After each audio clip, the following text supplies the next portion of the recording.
Welcome back to Prerna IAS. Prerna IAS के YouTube channel पे आप सभी का स्वागत है। आज हम लोग देखते हैं कि जो प्रीवियस संडे को जो आपका टेस्ट हुआ था बीपीएससी 70वीं के लिए जो यहाँ पे टेस्ट सीरीज स्टार्ट की गई है, उसको लेकर देखते हैं कि जो भी क्वेश्चंस पूछे गए थे तो ये सीरीज हमारा चलेगा। तो इसमें आज जो हम लोग डिस्कस करेंगे वो करंट अफेयर्स के क्वेश्चन होंगे, ठीक है।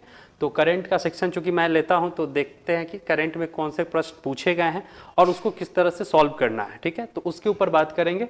कुछ मिसलिनियस क्वेश्चन भी होंगे, उसके ऊपर भी हम लोग देखेंगे और फिर नेक्स्ट वीडियोस में आपको कुछ नेक्स्ट सेक्शन के भी क्वेश्चंस डिस्कस किए जाएंगे, ठीक है। तो आज देखते हैं कि करंट में कौन कौन से क्वेश्चन पूछे गए हैं और किस तरह से क्वेश्चन का डेप्थ है उसको देखते हैं, ठीक है।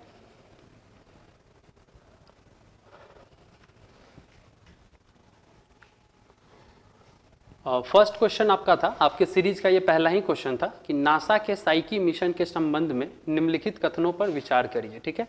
ये नासा ने एक मिशन लॉन्च किया था 2017 में, ठीक है। नासा का ये मिशन है जिसका नाम है साइकी मिशन, ठीक है। उस मिशन के बारे में आपको 2-3 स्टेटमेंट दिया हुआ है, यहाँ बेसिकली 2 स्टेटमेंट दिया हुआ है और 2 कथन दिया हुआ है। उसके ऊपर आपको विचार करना है और बताना है कि कौन सा इसमें कथन सही है और कौन सा गलत है, ठीक है। अभी रिसेंट के ट्रेंड में ये देखा गया है कि इस तरह के क्वेश्चन आपको पूछे जा रहे हैं, ठीक है। रिसेंट में आपसे इसी तरह के क्वेश्चन पूछे जा रहे हैं। एक सेकेंड, ठीक है। और 69th ऑनवर्ड 69th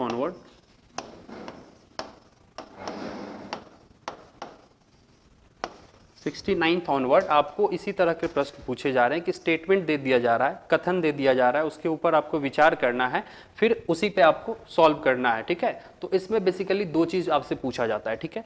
जब भी करंट में अगर कथन बेस्ड क्वेश्चन आए तो उसमें 2 चीज़ चेक किया जाता है। पहला, अगर 2 स्टेटमेंट देना हो तो फर्स्ट स्टेटमेंट आपका हिस्टोरिकल नॉलेज चेक करता है, ऐतिहासिक उसका नॉलेज, ठीक है। हिस्टोरिकल नॉलेज आपसे चेक करता है। और दूसरा, करंट में वो न्यूज़ में क्यों में था, ठीक है। करंट में वो न्यूज़ में क्यों था। ये दोनों स्टेटमेंट से आपके उस विषय के बारे में आपसे पूरी जानकारी वो एग्जामिनर आपसे चेक कर लेता है, ठीक है। यहाँ भी देखते हैं साइकी मिशन के बारे में कि क्या पूछा है, ठीक है। तो साइकी मिशन क्या है नासा का, पहले उसके ऊपर समझते हैं कि एक्चुअल में ये मिशन है क्या, ठीक है।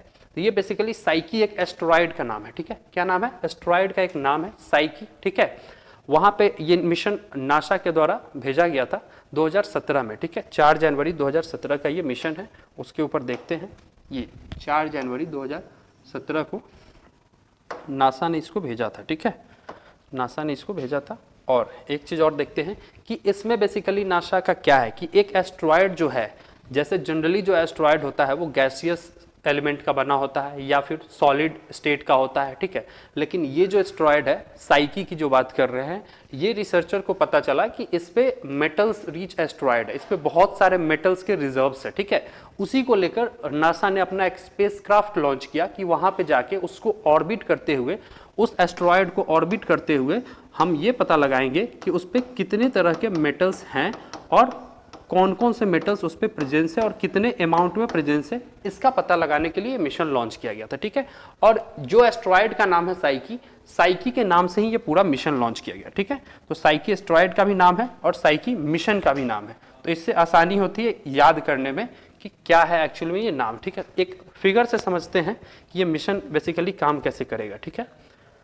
ये देखते हैं, ये फिगर देख रहे हैं, यहाँ फिगर से पता चलेगा कि ये मिशन कैसे काम कर रहा है, ठीक है। ये सन है सेंटर में, यहाँ पे सन है और यहाँ पे देखते हैं, यहाँ देखिए ये मार्स, ठीक है। यहाँ पे ये वाले रीजन पे मार्स है और फिर यहाँ पे ये जो ये बेल्ट आपको दिख रहा है, ये डॉटेड लाइन से जो बेल्ट दिख रहा है, यहाँ पे आपका एस्टेरॉयड जो है इसी का नाम साइकी है, ठीक है। साइकी एस्टेरॉयड का नाम है। और यहाँ से ये वाला जो हमारा स्पेसक्राफ्ट है, ये नासा ने बेसिकली लॉन्च किया है 2017 में, जो अर्थ से निकलकर, अर्थ से राउंड करते हुए सेकेंड ऑर्बिट में जाएगा, फिर मार्स के ऑर्बिट में जाते हुए मार्स का ग्रेविटी का असिस्ट लेते हुए फिर ये साइकी के पास पहुंचेगा और फिर ये इसको ऑर्बिट करेगा, ठीक है।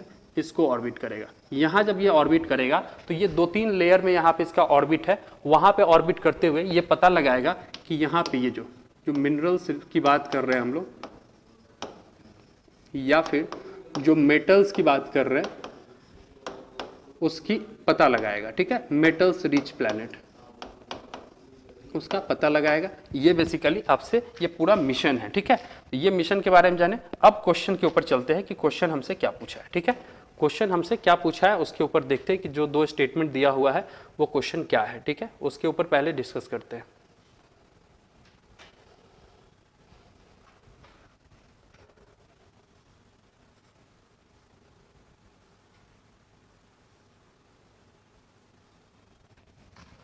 पहला स्टेटमेंट है, इस मिशन का उद्देश्य बृहस्पति और शनि के बीच स्थित क्षुद्र ग्रह साइकी का पता लगाना है। और दूसरा है, यह नासा के deep space optical communications DSOCS ट्रांसवियर से सुसज्जित अंतरिक्ष यान है, ठीक है। दो स्टेटमेंट है, तो इसमें आपसे पूछ रहा है कि सही उत्तर चुनिए, ठीक है।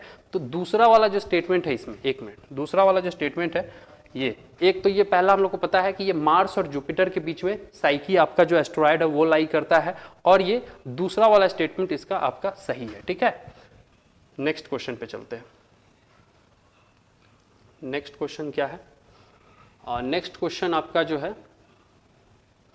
WHO द्वारा जारी वैश्विक क्षय रोग टीवी रिपोर्ट 2023 के संदर्भ में निम्नलिखित कथनों पर विचार कीजिए, ठीक है। WHO यानी वर्ल्ड हेल्थ ऑर्गेनाइजेशन ने ट्यूबरक्लोसिस रिपोर्ट 2023 के नाम से सितंबर में ये रिपोर्ट पब्लिश किया था। उसके ऊपर कुछ आपको स्टेटमेंट दिया गया है, उसके ऊपर विचार करना है। कथन बेस्ड ही सवाल है ये। पहला स्टेटमेंट है कि वर्ष 2022 में क्षय रोग एकल संक्रामक रोगजनक के रूप में विश्व में मृत्यु का प्रमुख कारण बना, जिसके बाद कोविड-19 आया। इस तरह के प्रश्न में ना आप एलिमिनेशन का भी यूज कर सकते हैं। कैसे कर सकते हैं एलिमिनेशन का? बात यहाँ तक आपको नहीं पता है, मानते हैं कि यहाँ तक आप नहीं जानते हैं, लेकिन इसी में अगला लाइन क्या लिखा हुआ है, जिसके बाद कोविड-19 आया। कोविड-19 उसके बाद नहीं, कोविड-19 पहले आ चुका था, ठीक है। 2019 या फिर 2021 में ही कोविड प्रेवलेंट था, और ये रिपोर्ट बाद की बात कर रहा है, 2022 की बात कर रहा है। तो ये स्टेटमेंट आपका गलत हो जाएगा, ये स्टेटमेंट गलत हो जाएगा। तो एक स्टेटमेंट आप छाट सकते हैं यहाँ से, एक स्टेटमेंट आप यहाँ से छाट सकते हैं, एक गलत है, ठीक है। और क्वेश्चन में भी आपसे पूछ रहा है कि उपर्युक्त कथनों में से कौन सा सही नहीं है, कौन सा सही नहीं आपसे पूछ रहा है। इसका मतलब एक तो सही नहीं है, तो जिसमें एक होगा वही वाला आपका ऑप्शन होगा। तो इसमें 2 है, तो ये ऑप्शन नहीं होगा, इसमें 2 है, ये नहीं होगा, यानी कि C और B में से ही कोई ऑप्शन होगा। फिर नेक्स्ट स्टेटमेंट को पढ़ते हैं, ठीक है। वर्ष 2022 में विश्व भर के कुल मामलों में क्षय रोग से प्रभावित होने वाले शीर्ष 30 देशों की सामूहिक भागीदारी 87% थी, और भारत उनमें से एक है, ठीक है। और तीसरा क्या कह रहा है, शीर्ष मामले वाले देशों में एक होने के बावजूद टीबी के मामलों में भारत की मृत्यु दर का अनुपात 5% से कम है। ये स्टेटमेंट गलत है, ठीक है, ये गलत। 5% नहीं, यहाँ 50% केस की बात कही गई है, ठीक है, 50% केस की बात कही गई, तो ये स्टेटमेंट गलत है। ये वाला आपका सही है और ये गलत है, यानी कि 1 और 3 आपका गलत है, ठीक है। यहाँ जो ऑप्शन है B number, first and third, जो इन तीनों स्टेटमेंट में से सही नहीं है, उसकी बात कर रहा है, ठीक है। नेक्स्ट कुछ समझते हैं ट्यूबरक्लोसिस के ऊपर, टीबी जो है उसके ऊपर समझते हैं कि टीबी क्या है। तो टीबी बेसिकली आपको एक बैक्टीरियल डिजीज है, ठीक है। ट्यूबरक्लोसिस एक बैक्टीरियल डिजीज है जो माइकोबैक्टीरियम बैक्टीरिया से होता है, ठीक है। किससे होता है? माइकोबैक्टीरिया, यहाँ पे मेंशन है माइकोबैक्टीरिया, ये इससे कॉज्ड होता है, और ये one of the major cause है डेथ का। मतलब कंसर्न्स बना हुआ है पूरी दुनिया भर में कि इसके कारण बहुत सारे डेथ रिपोर्ट किए जा रहे हैं, जिस वजह से ये बहुत न्यूज़ में रहता है। और वर्ल्ड हेल्थ ऑर्गेनाइजेशन भी इसको लेकर बहुत काम कर रहा है ताकि इसके केसेस कम किए जाएं। और दूसरा, इंडियन गवर्नमेंट भी इसके लिए बहुत सारी स्कीम्स चला कर रखी है। और इसमें एक आपको, जैसे कि अगर आप टीबी के पेशेंट हैं तो उसमें बेसिकली होता है क्या, अगर ट्रीटमेंट की बात करें तो आपको रेगुलर इंटरवल पे आपको ट्रीटमेंट कराना पड़ता है। ऐसा नहीं कि एक सिंगल डोज आप ले लिए या फिर कोई एक दवा खा लिए तो ये चीज़ से आप बच गए, नहीं, ठीक है। इसमें आपको कंटिन्यूसली आपको ट्रीटमेंट कराना पड़ता है, कंटिन्यूसली आपको क्या करना होता है, इलाज, डॉक्टर के संपर्क में रहना पड़ता है। तो गवर्नमेंट आपको कुछ छूट देती है, जैसे टीबी पेशेंट है तो आप गवर्नमेंट को रजिस्टर करेंगे तो 500 रुपये पर मंथ आपको गवर्नमेंट प्रोवाइड करेगी आपके न्यूट्रिशनल नीड को पूरा करने के लिए। न्यूट्रिशनल नीड क्यों बात कर रहे हैं? ताकि आपका सेहत अच्छा रहेगा, तभी आपका इम्यून अच्छा रहेगा, ठीक है। इम्यून अच्छा रहेगा तभी इस बीमारी से आप लड़ भी सकते हैं, ठीक है, नहीं तो फिर दवा कोई काम का नहीं रहेगा, ठीक है, ये चीज़ है। और एक यहाँ पे एक रिपोर्ट है, इस रिपोर्ट में वर्ल्ड हेल्थ ऑर्गेनाइजेशन ने ये भी मेंशन किया था कि विदाउट ट्रीटमेंट, अगर टीबी का ट्रीटमेंट नहीं कराया जाए तो the death rate of TB disease, जिसके कारण बहुत ज़्यादा हाई है, अबाउट 50%, यानी 50% जो मृत्यु होती है टीबी के जो पेशेंट है, अगर वो ट्रीटमेंट नहीं कराते हैं तो 50% लोगों की यहाँ पे मृत्यु होती है। ठीक है, ये इस रिपोर्ट्स में हाईलाइट किया गया है। नेक्स्ट चलते हैं सेकंड क्वेश्चन, थर्ड क्वेश्चन पे अपने।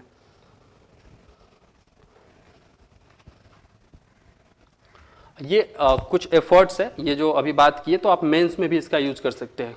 क्वेश्चन आपका बेसिकली पीटी का है, लेकिन इससे मेंस की भी इंफॉर्मेशन आप यहाँ से निकाल सकते हैं कि क्या एफर्ट्स लगाए जा रहे हैं टीबी को कॉम्बैट करने के लिए या फिर ट्यूबरक्लोसिस से लड़ने के लिए, क्या एफर्ट्स किए जा रहे हैं। तो दो एफर्ट्स की बात करते हैं जब भी आप मेंस में लिखते हैं। एक तो ग्लोबल एफर्ट्स होता है कि वैश्विक लेवल पे क्या एफर्ट्स किए जा रहे हैं, क्या योजनाएं लेकर आ रही है, WHO क्या कर रही है, वो इंपॉर्टेंट होता है। यहाँ पे मेंशन मैंने कर रखा है 2 पॉइंट, इसको आप PDF से अपने नोटबुक में भी नोट करेंगे। और दूसरा, इंडिया का क्या एफर्ट है। ठीक है, इंडिया क्या कर रहा है। तो जैसे कि यहाँ अगर WHO की बात करें तो WHO has launched a joint initiative. ये एक इनिशिएटिव है, find, treat, all and end TB. ये WHO का इनिशिएटिव है। कभी कभी पीटी में आपको ये देखने को मिलता है, the initiative of find, treat and all.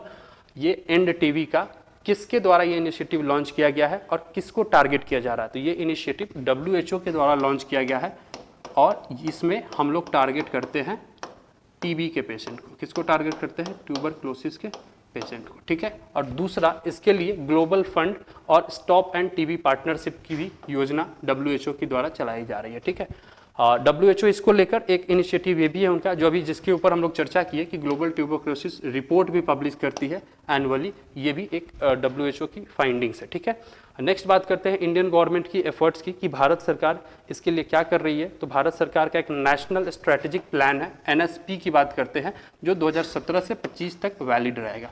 एक बात यहीं से पता चलेगा इसी से कि हम लोग टारगेट कर रखे हैं कि टीबी को 2025 तक। ये भी प्रश्न आपका आया हुआ है इसी वाले टेस्ट सीरीज में, जो आपका टेस्ट है 19 फर्स्ट नंबर क्वेश्चन, 91 नंबर पे ये क्वेश्चन है कि भारत सरकार की जो योजना है उसमें टीबी खत्म करने की कब तक का लक्ष्य हम लोगों ने रखा है। तो 2025 का ये हमारा टारगेट है, उस समय तक हम लोगों को टीबी खत्म कर देना है। ठीक है, और एक हम लोगों ने नारा भी दे रखा है कि टीबी हारेगा देश जीतेगा कैंपेन। ये भी आपको ट्यूबरक्लोसिस से ही जुड़ा हुआ है। ठीक है, इसमें 2 वैक्सीन, 2 दवा की भी नाम लिखा हुआ है, VPM। ठीक है, यहाँ पे 2 vaccine VPM, vaccine project management 1002, और MIP, माइकोबैक्टीरियम, क्योंकि यही बैक्टीरिया है, इसमें नाम से ही पता चल रहा है, यही बैक्टीरिया है जो टीबी ट्यूबरक्लोसिस कॉज करता है। ठीक है, ये चीज़ है। और एक यहाँ पे भी है, 2018 में गवर्नमेंट ने क्या किया है, निक्षय पोषण योजना के तहत आपको क्या कर रहा है, 500, जिसकी अभी चर्चा हम लोगों ने किया कि 500 रुपये पर मंथ आपके न्यूट्रिशनल डिमांड्स को पूरा करने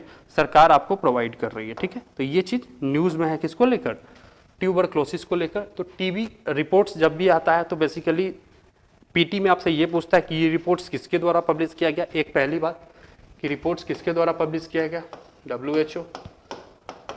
थोड़ा डिटेल में अगर गया और इसमें पूछेगा उसकी फाइंडिंग्स क्या है, क्या क्या उसमें खोज मिला है, टीबी रिपोर्ट्स में क्या क्या बताया गया है। या फिर थर्ड आपसे ये पूछेगा मेंस में कि इसको लेकर, या फिर पीटी में भी पूछ लेगा कि क्या कोई वर्ल्ड लेवल पे इनिशिएटिव है, क्या कोई वर्ल्ड लेवल पे इनिशिएटिव है, या फिर इंडियन गवर्नमेंट का कोई इनिशिएटिव है। तो इससे बेसिकली हम ये बताना चाह रहे हैं कि किसी भी तरह का जब आपको रिपोर्ट सामने आए, जब भी आपको रिपोर्ट्स मिले, तो उसमें आप इस चीज़ को ध्यान रख सकते हैं कि इतना चीज़ हमको उससे पढ़ना है, ताकि फ्यूचर में कुछ भी सवाल पूछे आप इस इंफॉर्मेशन का यूज करते हुए उसको सॉल्व कर लेंगे। ठीक है, इतनी बात। और मेंस में आपसे पूछता है कि जो इनिशिएटिव है या फिर कितने केसेस है, कितना बर्डन है पूरी दुनिया भर में, कितना बोझ है टीबी पेशेंट का, या फिर उसको टैकल करने के लिए क्या इनिशिएटिव फ्यूचर में लिए जा सकते हैं, या फिर अभी प्रेजेंट में क्या क्या किया जा रहा है, ये आपसे सवाल बनता है मेंस में। ठीक है, तो रिपोर्ट्स जब भी आते हैं तो मेंस में भी सवाल आता है और पीटी में भी सवाल आता है। ठीक है, नेक्स्ट क्वेश्चन पे चलते हैं। नेक्स्ट क्वेश्चन देखते हैं हमारा कि किस चीज से जुड़ा हुआ है। ठीक है, एक है कर प्रशासन रिपोर्ट 2022। ठीक है, निम्नलिखित में से किसके द्वारा जारी की गई थी। तो रिपोर्ट्स के ऊपर भी सवाल आपसे पीटी में अक्सर पूछे जाते हैं कि कोई रिपोर्ट्स का नाम, जैसे कि अभी रिसेंट में जो आपका 69th का जो पीटी हुआ था, ठीक है, उसमें वर्ल्ड इकोनॉमिक फोरम के द्वारा जो रिपोर्ट, एक उसमें नाम दिया हुआ था ग्लोबल जेंडर गैप रिपोर्ट। ठीक है, क्या नाम था उसका, ग्लोबल जेंडर गैप रिपोर्ट। तो वहाँ सवाल पूछ लिया था ये किस ऑर्गेनाइजेशन के द्वारा पब्लिश किया जाता है। उसी तरह जो भी रिपोर्ट्स को आए तो आपसे सवाल आता है कि ये किसके द्वारा पब्लिश किया गया है। ठीक है, ग्लोबल जेंडर गैप रिपोर्ट। तो वर्ल्ड इकोनॉमिक फोरम के द्वारा बेसिकली ये एनजीओ है, कोई इंटरनेशनल ऑर्गेनाइजेशन नहीं है, a kind of NGO, non governmental organisation या फिर नॉन प्रॉफिट ऑर्गेनाइजेशन है ये, ठीक है। तो ये इस तरह का सवाल पूछता है। उसी के सेंस में यहाँ आपसे सवाल पूछा है कि कर प्रशासन रिपोर्ट 2022 निम्नलिखित में से किसके द्वारा पब्लिश की जाती है। तो यहाँ पे आपका आंसर आर्थिक सहयोग और विकास संगठन, ठीक है, OECD, इसको क्या बोलते हैं, OECD। OECD इसका फुल फॉर्म क्या है, organisation for economic cooperation and development, ठीक है, organisation for economic cooperation and development.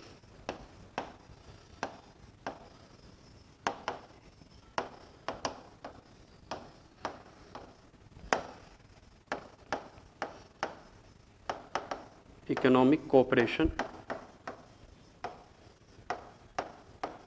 And development, ये इसका फुल फॉर्म है, आर्थिक सहयोग और विकास संगठन, ठीक है। इसने इस रिपोर्ट को पब्लिश किया है। एक चीज़ इसके बारे में थोड़ा सा और डिटेल जानते हैं कि इसमें और कुछ ये करता है क्या ये बॉडी, उसके बारे में भी थोड़ा सा देखते हैं। हाँ ठीक है, तो एक OECD के बारे में जानते हैं कि organisation for economic cooperation and development, ये बेसिकली करता क्या है, ये कब बना था, ठीक है। तो उसके ऊपर एक स्टोरी आप जानिए, जब कोल्ड वॉर शुरू हुआ था, ठीक है, शीतकाल युद्ध जब शुरू हुआ उसके पहले वर्ल्ड वॉर सेकेंड एंड हुआ था हमारा 45 में। तो दूसरा विश्व युद्ध जब हमारा खत्म हो गया, ठीक है, उसके बाद पूरी विश्व की इकोनॉमी जो है वो पूरी तरीके से बर्बाद हो चुकी थी। जितने भी मेजर ग्लोबल कंट्रीज थे या फिर जितने भी वेस्टर्न यूरोप के जितने भी कंट्रीज थे, ठीक है, उनकी इकोनॉमी बहुत ही खराब स्थिति में थी। फिर अमेरिका के द्वारा ये इनिशिएटिव लिया गया, यूनाइटेड स्टेट ऑफ अमेरिका के द्वारा, कि क्या करते हैं कि उनकी इकोनॉमी को रिकवर करने के लिए, उनकी अर्थव्यवस्था को ट्रैक पे लाने के लिए, जो पहले से डी ट्रैक हो चुकी है, उसके लिए उन्होंने मार्शल प्लान को लॉन्च किया। किसको लॉन्च किया, मार्शल प्लान को। मार्शल प्लान पूछता है कभी कभी किससे जुड़ा हुआ है, मार्शल प्लान। तो इसके तहत उन्होंने उस कंट्रीज को इकोनॉमिक सपोर्ट दिया, मॉनेटरी सपोर्ट दिया, फाइनेंशियल सपोर्ट दिया, आर्थिक रूप से सहयोग करते हुए उनको अपनी इकोनॉमी को अच्छा करने के लिए ये ऑर्गेनाइजेशन बनाया गया, ठीक है। फ्यूचर में ये ऑर्गेनाइजेशन OECD का रूप लेता है, ठीक है, organisation for economic cooperation and development, ठीक है। अभी इसमें प्रेजेंटली 37 डेमोक्रेटिक कंट्रीज है। कितने हैं, 37 डेमोक्रेटिक कंट्रीज है। और बेसिकली इसमें होता क्या है, इस ऑर्गेनाइजेशन में सभी लोग अपना डेटा शेयर करते हैं, एक दूसरे से साझा करते हैं, या फिर कोई ग्लोबल सिचुएशन ऐसा आ गया, या फिर कोई ग्लोबल प्रॉब्लम आ गया, या फिर कोई ग्लोबल थ्रेट आ गया इन रेस्पेक्ट ऑफ इकोनॉमिक्स, अर्थव्यवस्था से जुड़ा हुआ कोई मामला है, फिर यहाँ पे बैठ के ये लोग सॉल्व करते हैं कि उसके लिए वे आउट क्या होना चाहिए, कैसे उस चीज से टैकल किया जाए, उसको लेकर यहाँ पे क्या करते हैं, उसको लेकर डिस्कशंस करते हैं, ठीक है। OECD को लेकर आपसे एक बार मेंस में भी क्वेश्चन पूछ चुका है BPSC कि OECD का क्या रोल है और क्या उसमें कौन कौन से मेंबर कंट्रीज है, ये आपसे पूछा है। एक आप PT के लिए जानिए कि इंडिया इसका मेंबर कंट्री नहीं है, India is not a member country, India इसका सदस्य नहीं है, but India take the support of OECD से मदद लेता है अगर उसको कोई डेटा चाहिए, इकोनॉमिक कोई सपोर्ट चाहिए, या फिर कोई आपको सजेशंस चाहिए, तो OECD के मेंबर कंट्री से इंडिया इस चीज़ को लेता है, ठीक है। ये चीज़ है। नेक्स्ट देखते हैं, नेक्स्ट स्लाइड पे चलते हैं। नॉर्ड स्ट्रीम 2 निम्नलिखित किन दो देशों में से किसके बीच एक गैस पाइपलाइन परियोजना है। पहले तो जानिए कि नॉर्ड स्ट्रीम नाम ही है, ये गैस पाइपलाइन परियोजना है, ठीक है। आपको रशिया से लेकर जर्मनी तक को ये जोड़ता है। ये पाइपलाइन बेसिकली पाइपलाइन बिछाने की बात है, ठीक है। पाइपलाइन के माध्यम से हाइड्रोकार्बन की सप्लाई होती है, नेचुरल गैस की सप्लाई होती है, ठीक है। तो अगर ये वाला एरिया रशिया है, यहाँ मैप में भी दिया हुआ है, रशिया के इस वाले एरिया से, यहाँ से पाइप के माध्यम से, ये जो येलो डॉटेड लाइन दिख रहा है, इससे जर्मनी के इस एरिया तक नेचुरल गैस की सप्लाई होगी, ठीक है। तो इसमें आपसे सवाल में यही पूछ रहा है किन दो देशों, यहाँ कुछ मिसप्रिंट हो गया, यहाँ दिख नहीं रहा है, बट यहाँ रशिया और जर्मनी आपको ऑप्शन होगा, ठीक है, रशिया और जर्मनी।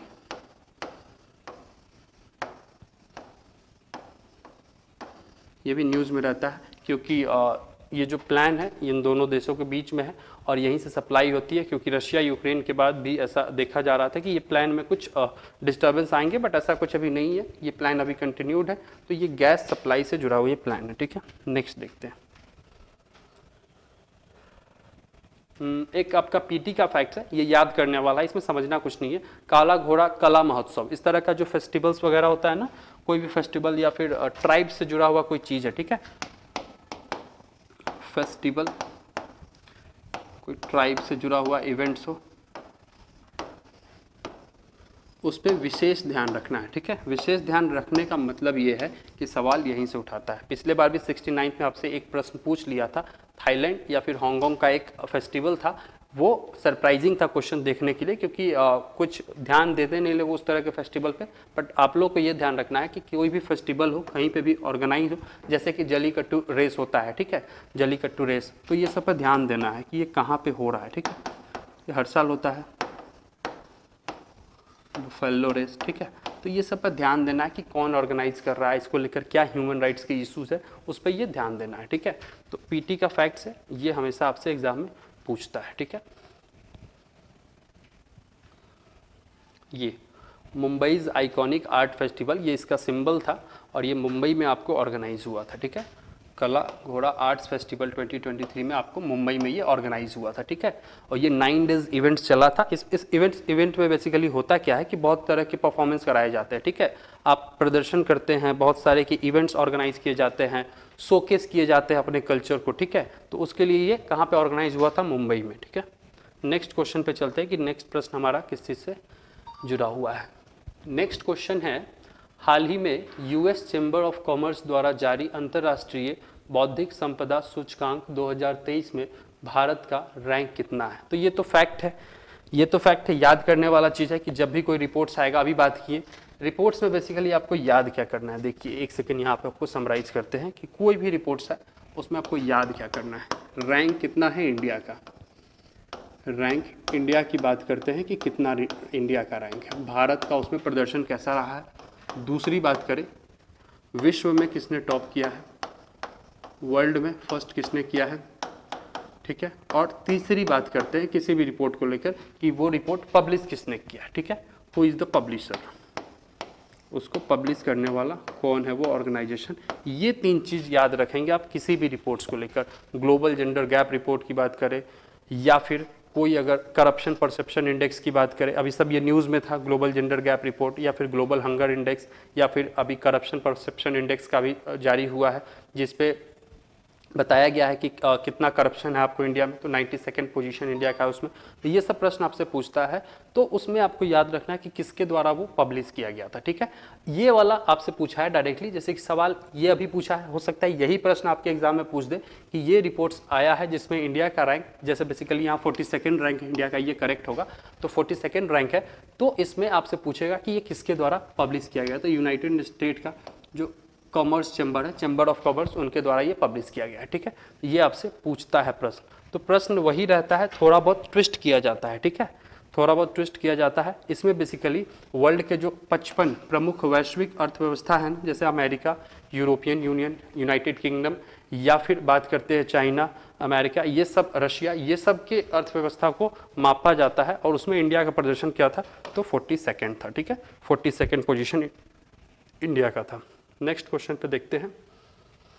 और एक चीज़ यहाँ देखिएगा, इंटेलेक्चुअल प्रॉपर्टी का ये यहाँ इमेज लगा हुआ है, उसके पीछे कारण क्या है, एक चीज़ समझते हैं यहीं पे कि ये आईपी, इसको क्या बोलते हैं? Intellectual property. ये कल ही हम लोग करंट की क्लास में डिस्कस कर रहे थे कि अभी जो हमारा यूरोपियन यूनियन के साथ जो फ्री ट्रेड एग्रीमेंट होने वाला है, ठीक है, फ्री ट्रेड एग्रीमेंट, FTA बोलते हैं, उसमें एग्रीमेंट साइन नहीं हो पाया। उसका कारण यही था, बोर्न ऑफ कंटेंशन बोलते हैं कि दोनों में चैलेंज क्या है, यही इंटेलेक्चुअल प्रॉपर्टी राइट के ऊपर चैलेंज है कि यहाँ पे उनका डिमांड है, जो यूरोपियन यूनियन के जो संघ है उनका डिमांड है कि ये हमारे जो प्रोडक्ट्स इंडिया में जाएंगे उसको डेटा एक्सक्लूसिविटी मिलना चाहिए, यानी कि 6 ईयर टर्म तक आप इसको डेटा को आम लोगों तक नहीं जाने देंगे, या फिर जो नॉर्मल मैन्युफैक्चरर है, जो इंडियन मैन्युफैक्चरर है, उनको ये डेटा नहीं प्रोवाइड किया जाएगा। बेसिकली ये मेडिसिन से जुड़ा हुआ दवा से अगर उनको ये डेटा हाथ लगता है फिर वो जेनरिक ड्रग्स बनाने लगेंगे, ठीक है। इसको लेकर ये दिक्कत आ रही थी, वो लोग एक्सेप्ट नहीं कर रहे थे। हमारी डिमांड है कि हमको डेटा चाहिए, आप भी अपना सेल करिए और हम भी जेनरिक ड्रग बना के यहाँ पे क्या करेंगे, सेल करेंगे, ठीक है। इसको लेकर ये एग्रीमेंट अभी तक फाइनलाइज नहीं हुआ, बट रिसेंट बात चल रही है, जल्दी ये फाइनलाइज हो जाएगा, फिर इसके ऊपर बात करेंगे, ठीक है। तो यहाँ पे भी यही इशू है कि ये जो अर्थव्यवस्था है, जो 55 अर्थव्यवस्था की बात की है यहाँ पे, टॉप 55 वर्ल्ड इकोनॉमीज की जो बात की है, उनकी अर्थव्यवस्था में इंटेलेक्चुअल प्रॉपर्टी राइट का क्या रोल है, कैसे वो लोग इस पे काम कर रहे हैं। क्योंकि ये भी देखा जाता है कि क्या कोई आपने ट्रेडमार्क कराया है, जैसे इंडिया कराता है, सभी देश कराते हैं, कि आपने न्यू इनोवेशंस कितने किए अपनी इकोनॉमी को ग्रो करने के लिए, आपने न्यू इनोवेशन कितने किए, नए खोज आपने कितने किए, कितने आपके देश में ट्रेडमार्क रजिस्टर्ड हुए हैं, कितने प्रोडक्ट को आप लोगों ने जीआई टैक्स दिया है। उन सब बेसिस पे ये कंपैरिजन किया जाता है। जो भी टॉप 55 इकोनॉमीज है, इन सब बेसिस पे बेसिकली इंटेलेक्चुअल प्रॉपर्टी की बात करते हैं। तो कल ही बताए थे, इसमें 4-5 आते हैं। कौन कौन से आते हैं? ट्रेडमार्क, ये ध्यान में रखेंगे, ट्रेडमार्क। और क्या आता है इसमें? एक तो ट्रेडमार्क की बात की है, और इसमें क्या आता है आपको? जीआई टैग, ठीक है, कॉपीराइट। ये बेसिकली इन सब टर्म को मिला के होलिस्टिक टर्म बोलते हैं कि इंटेलेक्चुअल प्रॉपर्टी राइट्स, ठीक है। उसमें बेसिकली यही कवर किए जाते हैं। नेक्स्ट क्वेश्चन पे चलते हैं अपना। इसका आंसर आपका 42 हो जाएगा, 42 रैंक है इंडिया का। नेक्स्ट क्वेश्चन पे चलते हैं।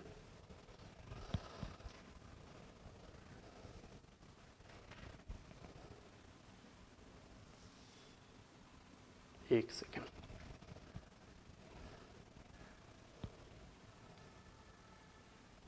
हाँ ठीक है।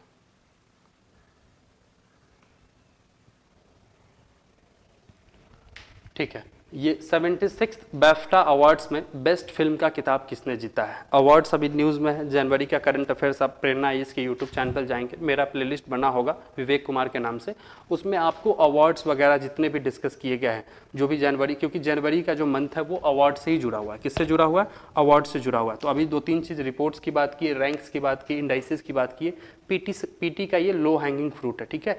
ये सब अगर आपका कवर रहेगा तो पीटी में यही सब क्वेश्चन आते हैं। मैक्सिमम लोग ये गलत करते हैं, वहाँ पे आपको सही करके आना है। क्या करके आना है? सही करके आना है। उसी में अवार्ड्स है आपको, ठीक है। तो ये भी बाफ्टा अवार्ड्स के ऊपर हम लोग चर्चा करेंगे। उसी में हम ये ध्यान बता रहे हैं कि आप चैनल पे जाइए, जनवरी से लेकर जितने भी आपको करंट के क्वेश्चन पूछे गए, अवार्ड्स के क्वेश्चन जो भी पूछे गए, वहाँ पे समरी के रूप में है। और ग्रुप से अगर जुड़ेंगे तो आपको क्या मिलेगा? सारा चीज़ का पीडीएफ एक जगह मिल जाएगा। जो कोर बीपीएससी का जो डिमांड है आपका, जो बीपीएससी में सेम एज इट इज़ प्रश्न आपके आने वाले हैं 30 सितंबर को, वही वहाँ पर डाला हुआ है, ठीक है। वो चीज़ वहाँ पर आप पढ़ सकते हैं। ये हम लोग 76 बैफ्टा अवार्ड्स की बात कर रहे हैं। उसमें पूछ रहा है आपसे कि बेस्ट फिल्म का अवार्ड किसको दिया गया है, ठीक है। बेस्ट फिल्म का अवार्ड, तो ये भी फैक्ट है आपका, all white on the western, ठीक है। All white on the western, जो सेकंड ऑप्शन है आपका, ये आपका करेक्ट आंसर है। एक चीज़ इसके बारे में जानेंगे, जो बैफ्टा अवार्ड है, ये इसका 76th एडिशन था। ये भी एक क्वेश्चन ही है, क्वेश्चन में ही एक क्वेश्चन है आपका कि ये 76th एडिशन है। और ये London west royal festival hall, London west royal festival hall England जो है, उनके द्वारा ये ब्रिटिश एकेडमी फिल्म अवार्ड्स, ठीक है, ब्रिटिश एकेडमी फिल्म अवार्ड्स के द्वारा ये दिया जाता है, ठीक है। और इससे रिलेटेड, जैसे ये एक तो क्वेश्चन हो गया, लेकिन इससे रिलेटेड आपके हो सकता है कि कुछ और क्वेश्चन पूछ ले। वो इन्फॉर्मेशन इसी स्लाइड में आपको नीचे मेंशन किया गया है कि बेस्ट फिल्म, तो ये हम लोग तो यहाँ पूछ लिया, all quite on the western front, ये आपका क्वेश्चन था। या फिर अगर नेक्स्ट टाइम क्वेश्चन पूछ ले कि इसमें लीडिंग एक्ट्रेस किसने है, तो कैट ब्लैंचेट टर्ड, या फिर लीडिंग एक्टर की नाम ले तो ऑस्टिन बटलर एल्विस, या फिर बेस्ट डायरेक्टर। ऐसे ही ये नहीं डाला हुआ है, जो आपसे पूछता है या फिर जो PYQs में पूछे हुए हैं, क्योंकि अवार्ड्स में 1-2 अवार्ड्स नहीं दिए जाते हैं। इस वाले कैटेगरीज में 76 बेफ्टा अवार्ड्स में बहुत सारे अवार्ड्स दिए गए, लेकिन उस अवार्ड्स में भी आपको कितना याद करके जाना है वो यहाँ पे मेंशन है। सभी अवार्ड्स याद करने नहीं बैठ जाना है। ये बेस्ट फिल्म या फिर लीडिंग एक्ट्रेस की बात करें, या फिर लीडिंग एक्टर, या फिर बेस्ट डायरेक्टर, या फिर बेस्ट कास्टिंग, या फिर बेस्ट सिनेमेटोग्राफी, ये इतना PDF से आपको याद करना पड़ेगा। इसमें समझना कुछ नहीं है, इतना रटना पड़ेगा, ठीक है। फिर उससे आपका काम हो जाएगा। हो सके अगर प्रश्न अगली बार आपसे बेस्ट लीडिंग एक्ट्रेस 76 बेफ्टा अवार्ड का ही पूछ ले, ठीक है। ये चीज़ इसलिए मैंने यहीं पे मेंशन कर दिया। और यहाँ पे आप देख भी सकते हैं, ये मूवी का यहाँ पे पोस्टर भी है, ठीक है। ये मूवी का यहाँ पे पोस्टर भी है। कौन सी मूवी का? All quite on the western front, ठीक है, all quite on the western front, ठीक है। ये उस मूवी का जो थीम है या फिर पिक्चर है, उसका ये इमेज है। नेक्स्ट क्वेश्चन के ऊपर चलते हैं। नेक्स्ट क्वेश्चन है आपका, नीति आयोग के नए CEO कौन बने हैं या फिर कौन बनाए गए हैं? ये पिछले साल का न्यूज़ है, 2023 का ही न्यूज़ है, सितंबर का, कि न्यू CEO का अपॉइंटमेंट हुआ था। तो अपॉइंटमेंट क्वेश्चन से आपको एक डायमेंशन पता चल रहा होगा कि आपके PT में क्या क्या पूछे जाएंगे, ठीक है। तो PT का आपका डायमेंशन भी पता चल रहा है, और उससे रिलेटेड एक्स्ट्रा इन्फॉर्मेशन भी मैं दे रहा हूँ, ताकि इस वीडियो से आपको ज़्यादा से ज़्यादा फायदा मिले, ठीक है, इसलिए एक्स्ट्रा इन्फॉर्मेशन भी डिस्कस की जा रही है। इसका आंसर आपको पहले बता देते हैं कि BVR सुब्रमण्यम, इनको सेलेक्ट किया गया है, BVR सुब्रमण्यम, ठीक है, BVR सुब्रमण्यम, ठीक है, इनको नीति आयोग का CEO बनाया गया है। थोड़ा सा और यहाँ पे समझते हैं नीति आयोग के बारे में, जब क्वेश्चन आ ही गया है तो थोड़ा सा नीति आयोग को ब्रीफ ही कर लेते हैं, ठीक है, नीति आयोग को ब्रीफ कर लेते हैं यहाँ पे कि क्या है ये तो हम सभी लोग को पता है कि नीति आयोग 2015 में बना है, 15 में बना है। इससे पहले ये प्लानिंग कमीशन के नाम से जाना जाता था, प्लानिंग कमीशन के नाम से,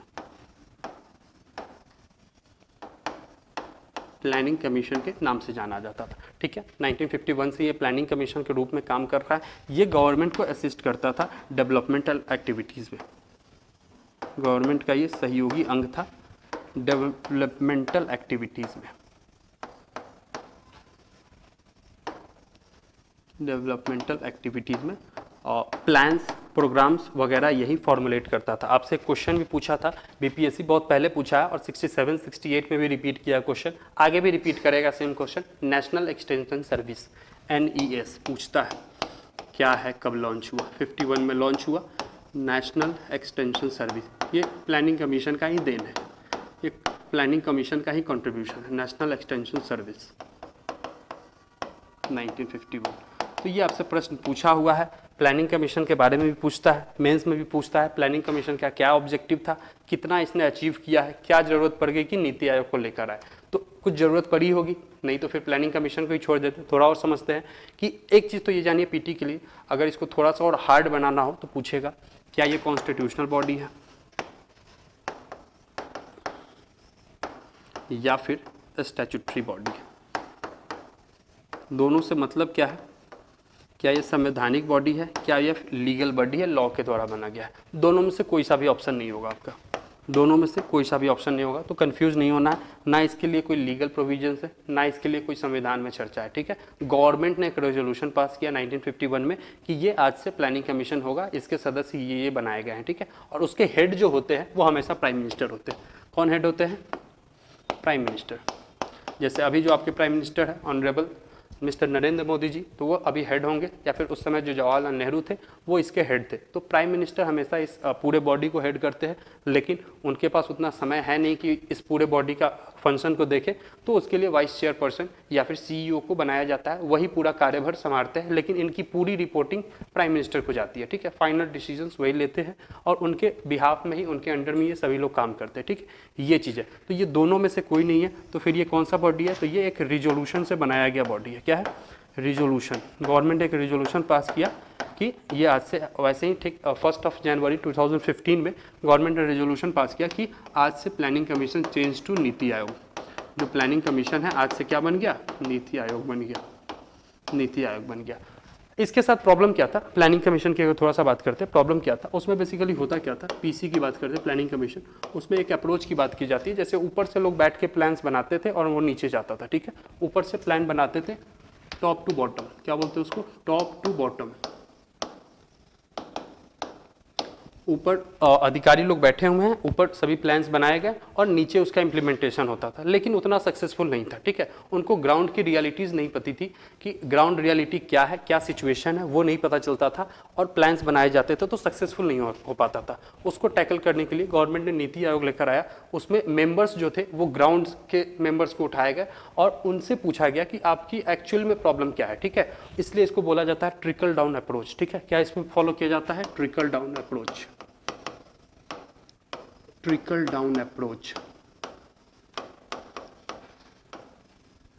इसमें बेसिकली इनसे पूछा जाता है कि आपकी प्रॉब्लम्स क्या है, समस्या क्या है, फिर उसके ऊपर काम किया जाता है और ये बहुत हद तक सक्सेसफुल है। इसके नीति आयोग के आप बहुत सारे रिपोर्ट्स भी देखते होंगे। एक रिपोर्ट्स हम लोग पिछले कुछ क्लासों में चर्चा किए थे, मल्टी डायमेंशनल पॉवर्टी इंडेक्स की। किसकी चर्चा किए थे? Multi dimensional poverty index. तो इसमें बताता है गरीबी सूचकांक रेखा, कौन कितने लोग इससे बाहर आए हैं। रिसेंट में भी जो डेटा आया था कि इतने करोड़ लोग इससे बाहर आए हैं, या फिर और भी रिपोर्ट्स ये पब्लिश करता है, ठीक है।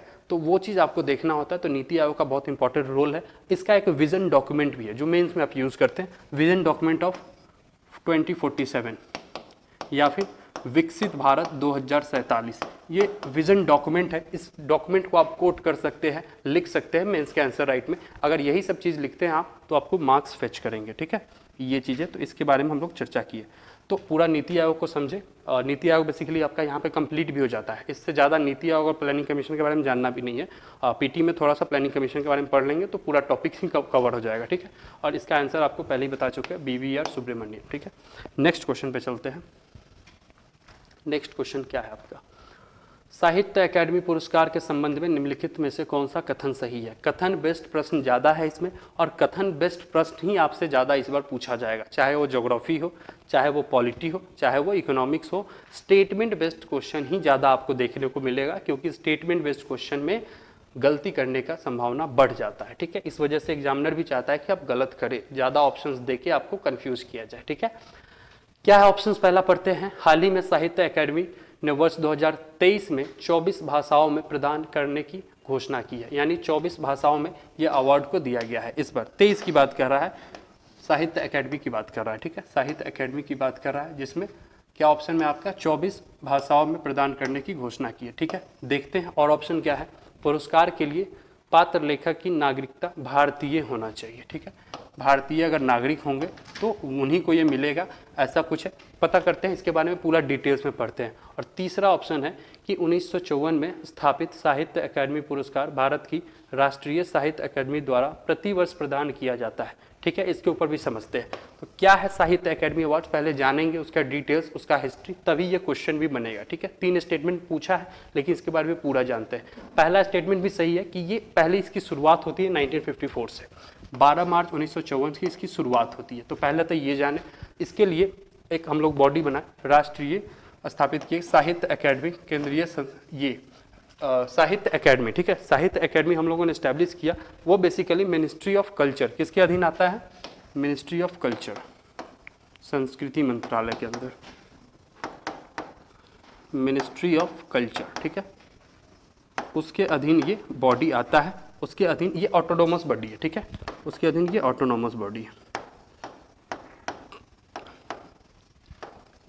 ऑटोनोमस बॉडी है। तो उसके अंदर ये फंक्शन करता है, यही आइडेंटिफाई करता है कि किनको ये अवार्ड प्रोवाइड करना है। और एक इंपॉर्टेंट है, याद रखना है कि ये जैसे कि आपके शेड्यूल 8 में 22 लैंग्वेज है, तो यहाँ पे कंफ्यूज नहीं होना है कि 22 ही लैंग्वेज है। ये आपका सही है कि 24 लैंग्वेज यानी 24 भाषाओं में 2023 के लिए ये दिया गया था, ठीक है। तो नवंबर या दिसंबर में ये अनाउंसमेंट हुआ है और इनको मार्च में ये इनको अवार्ड दिया जाएगा, ठीक है। ये चीज़ आपको अनाउंस किया गया है। तो इसके हिसाब से देखें तो ये अगर बात करते हैं 1954 में इसकी शुरुआत हुई, यहाँ हम लोगों ने देखा तो ये सही हो गया, ये वाला आपका सही हो गया।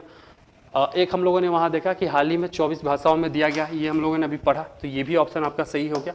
और एक यहाँ पे हम लोग पढ़ेंगे कि इसमें अवार्ड्स में क्या दिया जाता है, ठीक है।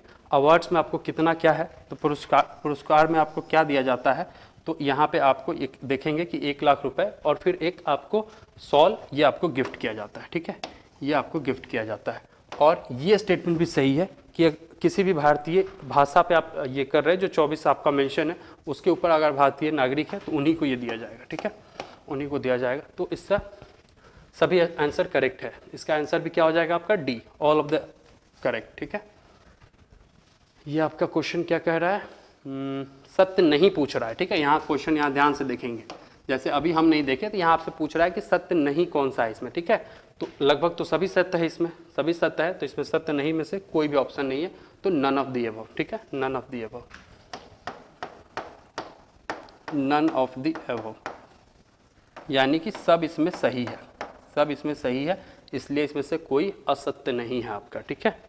ये चीज़ है। तो इसके बारे में जो ये इन्फॉर्मेशन यहाँ पे मैंने लिखा है, ये आपके लिए ज़्यादा इंपॉर्टेंट है। इधर जो स्लाइड में मेंशन है, इसको पीडीएफ से फिर से पढ़ेंगे, ये वाला इन्फॉर्मेशन आपके काम का है, और प्रश्न जब भी आएगा इसी से आएगा, ठीक है। ये चीज़ है। नेक्स्ट देखते हैं, नेक्स्ट क्वेश्चन क्या है। ये साहित्य अकेडमी की जब चर्चा कर ही लिए तो थोड़ा सा ये भी डाल लीजिए कि जैसे कि 24 भाषा की हम लोग बात की कि 24 भाषाओं में अलग अलग लोगों को दिया है, तो क्या सब याद करेंगे? बिल्कुल नहीं, ऐसा नहीं करेंगे। इसमें मैंने मेंशन कर रखा है कि कम से कम मिनिमम ये 4 आप याद करके जाएंगे। हिंदी में किनको दिया गया, मैथिली में किनको दिया गया, संस्कृत में किनको दिया गया, उर्दू में किसको, और इंग्लिश में किसको दिया गया ये। और अगर किसी बिहार के पर्सन को दिया गया है, अगर बिहार से जुड़े हुए किसी व्यक्ति को दिया है तो वो आपके लिए मोस्ट इंपॉर्टेंट हो जाएगा और प्रश्न भी वही आएगा, ठीक है। तो इसमें आपको जैसे हिंदी में मुझे पहचानो नोबेल है, संजीव कुमार के द्वारा लिखा गया, ठीक है। तो ये इंपॉर्टेंट है आपको। जैसे बासुकीनाथ का है ये, मैथिली भाषा के लिए इनको दिया गया है बोधा संकेतन, बोध संकेतन, ठीक है, ऐसे है उसके लिए। या फिर संस्कृत में ये शून्य मेघनन, ठीक है, ये पोइट्री है, अरुण रंजन मिश्रा, ठीक है, इनको दिया गया। तो ये आपको याद करना पड़ेगा, इसमें कुछ समझना नहीं है, ये याद करना होगा। ये बेसिकली यही अवार्ड के रूप में दिया जाता है आपको, ठीक है। नेक्स्ट देखते हैं, और ये सेम इसी पे आपका प्रश्न भी पूछा है इस बार जो टेस्ट हुआ है आपका, उसमें आपसे पूछा भी है कि हिंदी के लिए किन को दिया गया। तो एक ही टॉपिक से 2 क्वेश्चन आपके टेस्ट सीरीज में था, वो क्वेश्चन आगे होगा। एक है भारत का पहला ग्रीन हाइड्रोजन, इसके ऊपर हम लोग बात भी किए हुए हैं अपनी क्लास में। ग्रीन हाइड्रोजन वीडियोस देखिएगा यूट्यूब से तो आपको पता चलेगा। ग्रीन हाइड्रोजन की बात कर रहा है यहाँ पे, ग्रीन हाइड्रोजन बिल्डिंग प्रोजेक्ट, ठीक है।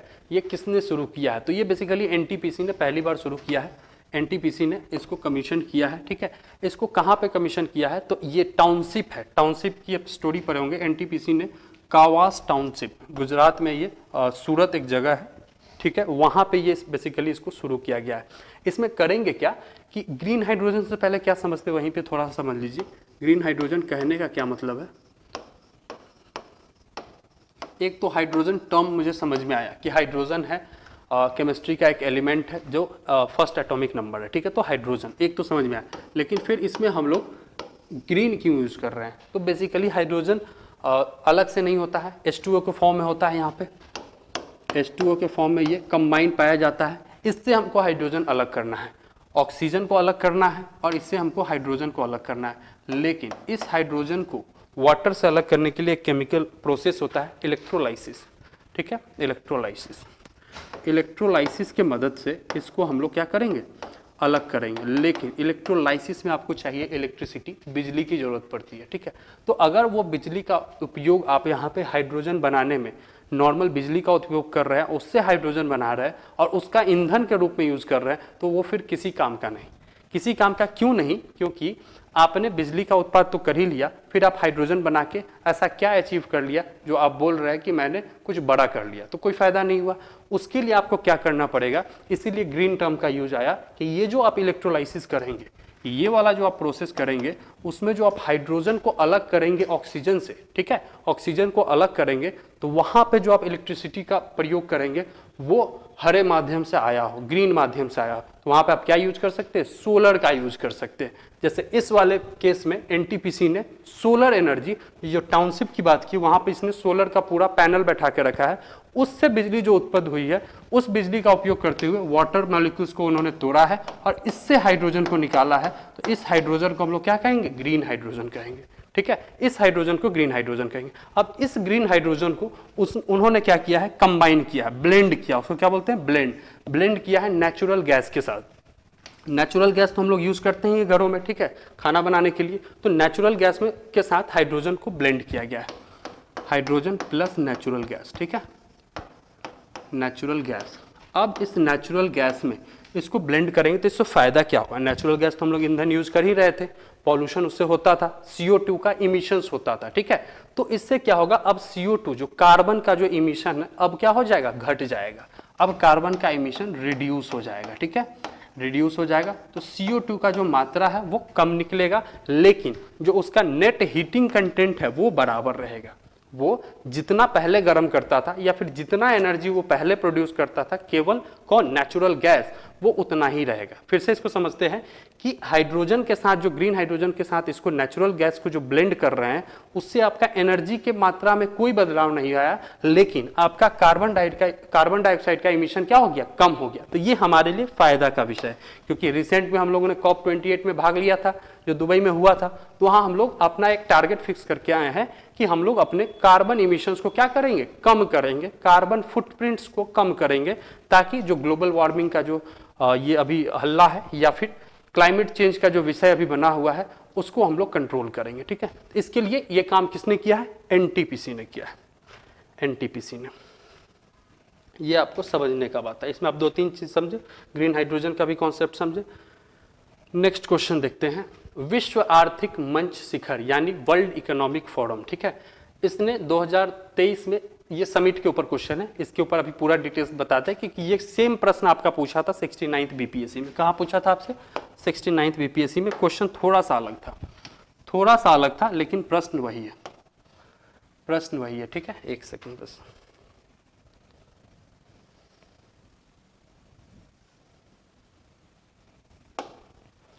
क्वेश्चन क्या पूछा है, इस ये वाला क्वेश्चन क्या है कि विश्व आर्थिक मंच शिखर सम्मेलन 2023 का थीम क्या है। थीम पे आपसे पूछ लिया क्वेश्चन।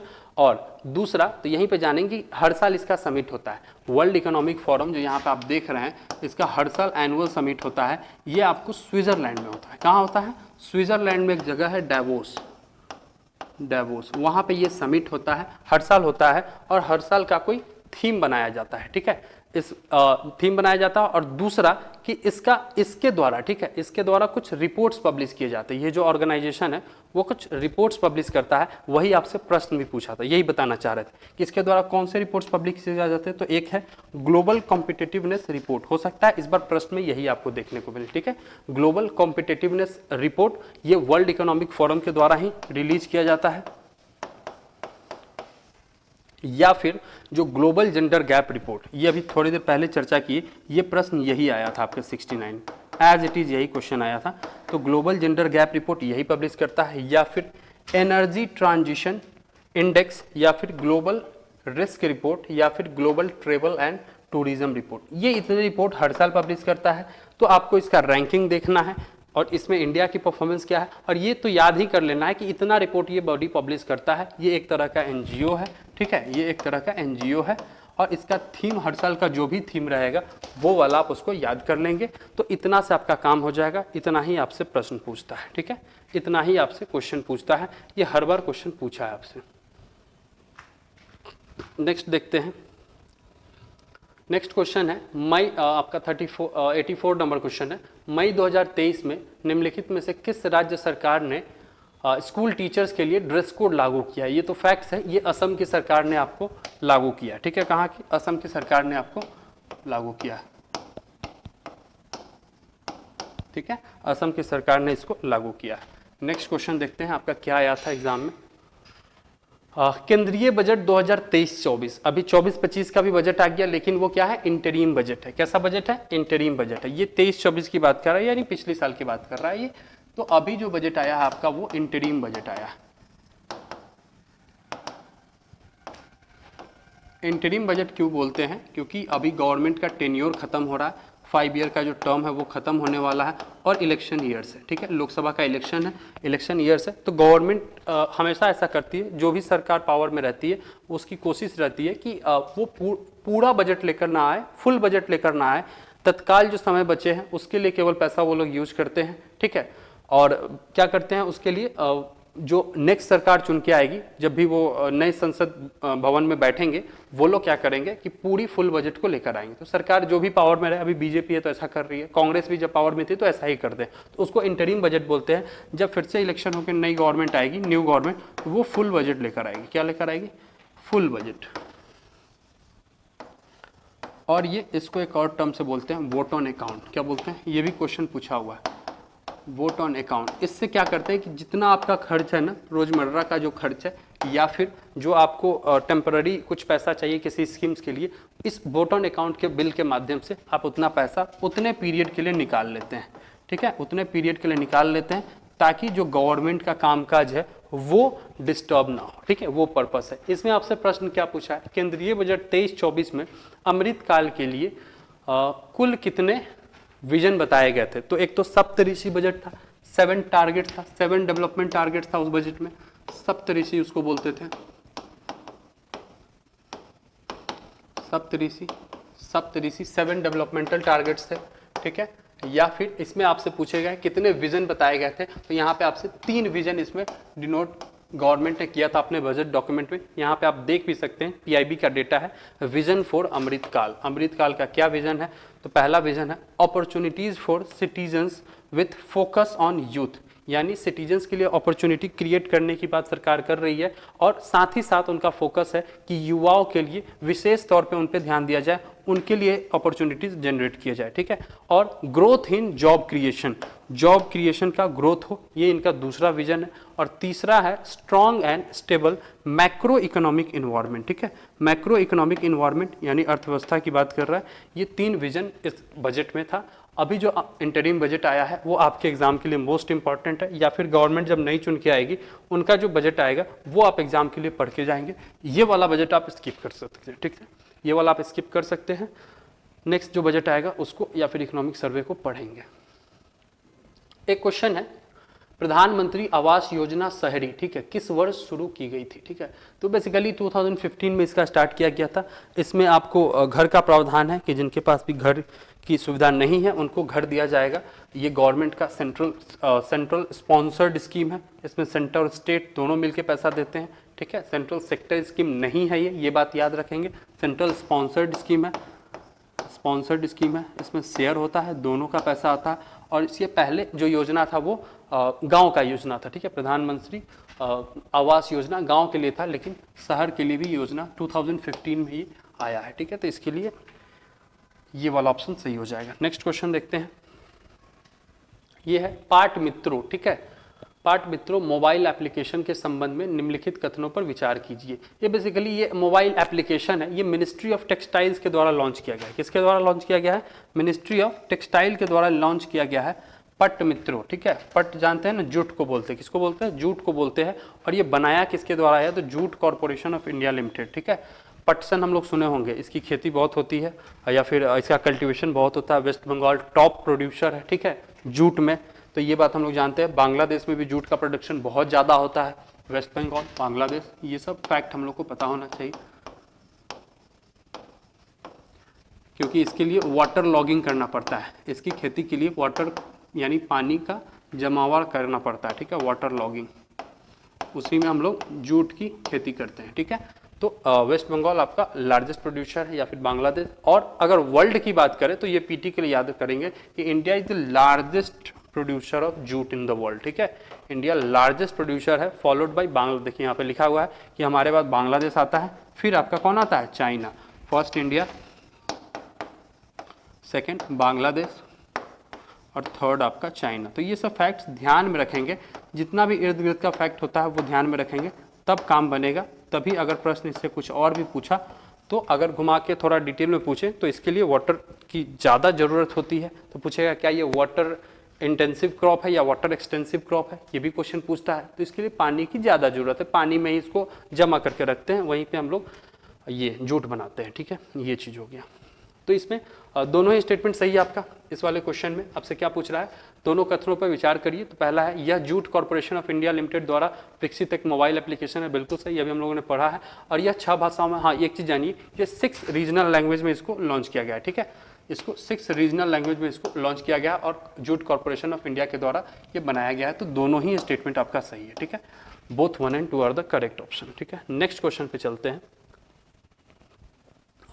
नेक्स्ट आपका क्वेश्चन है, निम्नलिखित में से किस दिन विश्व निमोनिया दिवस मनाया जाता है, ठीक है। तो ये तो आपका फैक्ट है कि 14 नवंबर या 15 नवंबर, ये आपका क्वेश्चन है। तो ये तो फैक्ट है, आपको याद रखना है 15 नवंबर, ये याद रखेंगे। और दूसरा, इससे अगर थोड़ा डिटेल में जाने तो निमोनिया आपसे प्रश्न पूछा था 67वीं बीपीसी में कि निमोनिया जब आपको होता है तो बॉडी के किस अंग को, किस हिस्से को आपके डैमेज करता है, इन्फेक्शन पहुंचाता है। तो वो आपका कौन सा है? फेफड़ा पे वो आपका डैमेज करता है, लंग्स वाले एरिया को आपको डैमेज करता है। यहाँ पे आप देख भी सकते हैं। और दूसरा एक देखेंगे कि इसका कॉमन कॉज क्या है। तो निमोनिया आपका एक कैसा है? बैक्टीरियल डिजीज है, बैक्टीरियल डिजीज है। और ये माइकोप्लाज्मा, ये इसका नाम है, माइकोप्लाज्मा निमोनियाई, इस बैक्टीरिया से ये होता है। तो निमोनिया को लेकर ये इंफॉर्मेशन था। किस देश के प्रसिद्ध फुटबॉलर पेले का हाल ही में निधन हो गया? ये इनका इमेज है। तो ब्राज़ील से बेसिकली बिलोंग करते हैं, तो वहीं के है ये। इनका भी रिसेंट में हाल ही फिलहाल में डेथ हुआ है, जिस वजह से ये न्यूज़ में थे, ठीक है, न्यूज़ में थे। और बहुत बड़े फुटबॉलर भी हैं ये, तो ये न्यूज़ में रह रहे हैं। तो पर्सन अगर किन्हीं का डेथ होता है तो वो भी क्वेश्चन आपसे पूछता है, ठीक है।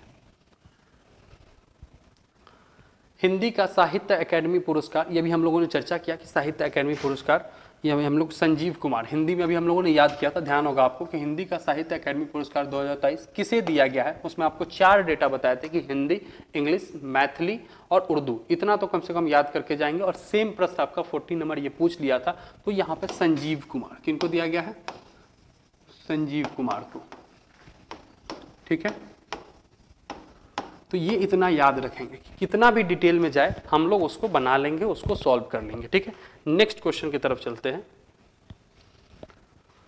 स्टेट ऑफ वर्किंग रिपोर्ट 2023 के संदर्भ में निम्नलिखित कथनों पर विचार करें, ठीक है। State of working report publish हुआ होगा, ठीक है, लेकिन रिपोर्ट्स क्या है उसके ऊपर कुछ आपको यहाँ पे कथन दिया हुआ है, ठीक है। यह रिपोर्ट नीति आयोग द्वारा प्रतिवर्ष प्रकाशित किया जाता है। अभी थोड़ा सा याद करेंगे कि नीति आयोग और प्लानिंग कमीशन की चर्चा कर रहे थे, तो उसमें कहीं भी आपको ऐसा कुछ बात मैंने बताया नहीं। अगर ऐसा कुछ होता, वहीं पे मैंने आपको बताया कि multi dimensional poverty index, vision document, ये सब चर्चा कर चुके थे।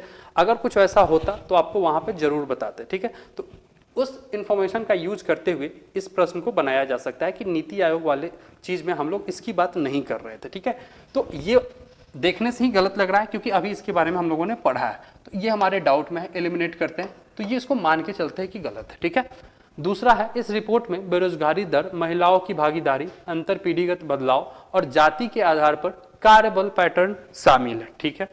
ये जनरल लाइन है। जनरल अगर कोई बात कहे स्टेटमेंट में, अगर जनरल आम भाषा उसमें रहे, उसको जनरली आप सही मान के चलेंगे। ये आपको एलिमिनेशन भी साथ साथ बता रहे हैं, नॉलेज के साथ साथ, ठीक है। इसमें कुछ वैसा स्ट्रीम स्टेटमेंट नहीं है कि ऐसा ही केवल महिलाओं की बात की जा रही है। इसमें बता रहा है कि अंतर पीढ़ीगत बदलाव और जाति के आधार पर कार्यबल पैटर्न भी शामिल है, ठीक है। हो सकता है ये वाला ऑप्शन मेरा सही। इस रिपोर्ट में विभिन्न डेटा स्रोतों का उपयोग किया गया। बिल्कुल, अगर कोई रिपोर्ट पब्लिश कर रहा है तो डिफरेंट सोर्स से उसमें हम लोग डेटा लेके आते हैं, तभी तो वो हमारा रिपोर्ट पब्लिश होगा। जैसे राष्ट्रीय संख्याई कार्यालय द्वारा किए गए सर्वेक्षण, ये जो भी बॉडी बताया गया, ऐसा करते हैं हम लोग। ऐसा कोई भी डेटा पब्लिश करने से पहले वो चीज़ हम लोग करते हैं। ये भी स्टेटमेंट हमारा सही लग रहा है, ठीक है। और लास्ट हमारा कर रहा है 1980 के दशक का।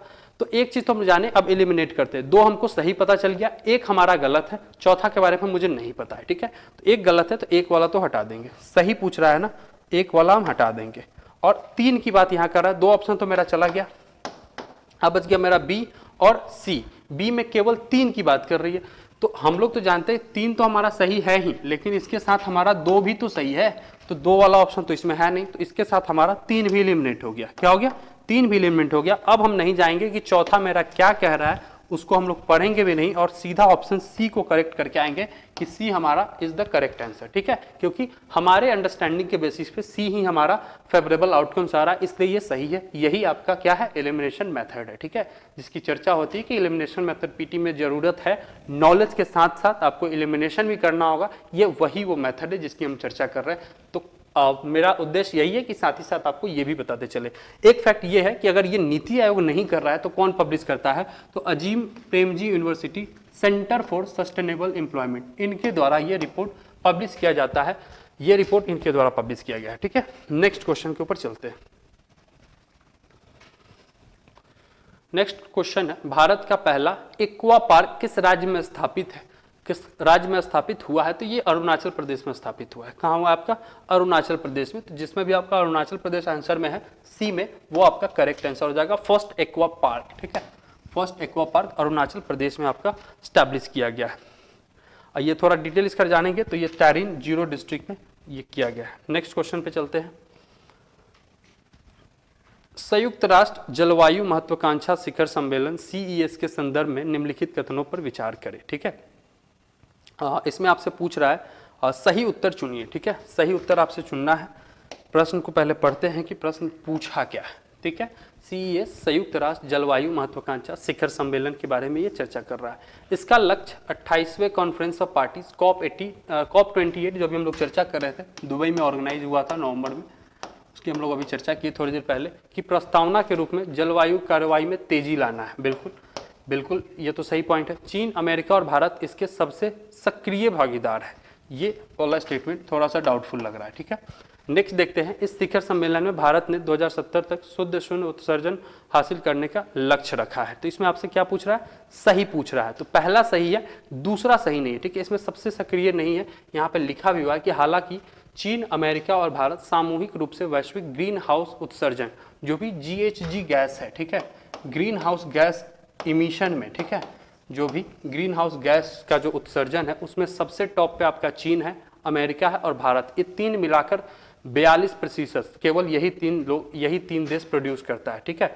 और ये शीर्ष 3 उत्सर्जक है, सभी CES में अनुपस्थित थे। यहाँ देखेंगे, ये यहाँ क्या पूछ रहा है आपका कि सभी उसमें सक्रिय भागीदार थे और आपका इंफॉर्मेशन क्या कर रहा है कि ये लोग अनुपस्थित थे, ठीक है, वहां पे प्रेजेंट नहीं थे। तो ये स्टेटमेंट आपका गलत हो गया।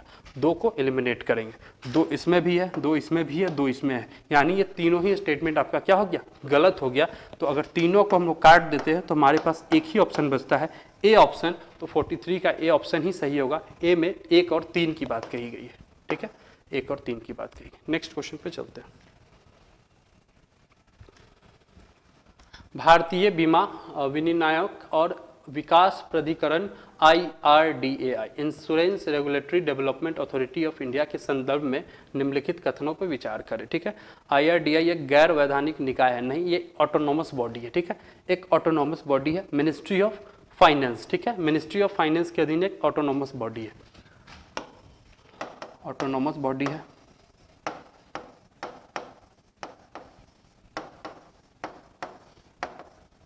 किसके अधीन ये काम करता है, तो मिनिस्ट्री ऑफ फाइनेंस।